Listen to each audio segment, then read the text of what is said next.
అది ఓ చీకటి రాత్రి. ఆ రాత్రి దట్టమైన మంచుతో రోడ్డంతా కప్పబడి ఉంటుంది. వాతావరణం అస్సలు అనుకూలంగా లేదు. ఎటు చూసినా కూడా పొగమంచు. ఆకాశంలో మబ్బులన్నీ కూడా నల్లగా ఉన్నాయి.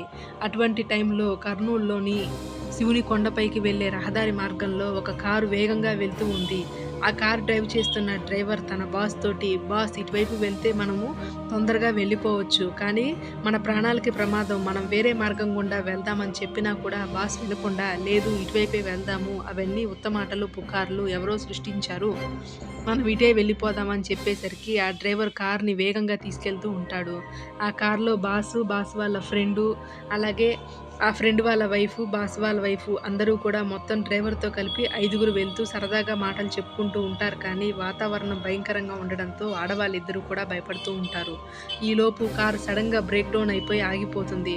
ఇక కారు దిగి ఏమైందని చూసేసరికి ఎదురుగా ఒక పెద్ద బండరాయి. ఆ బండరాయి నిండా రక్తం కారి ఉంటుంది.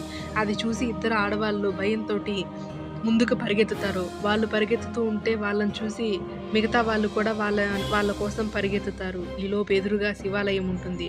ఆ శివాలయం తలుపులు ఓపెన్ చేసి ఉంటాయి. శివాలయం బయట గంటలన్నీ వాటంతటికవే గనగన గనమని మోగుతూ ఉంటాయి.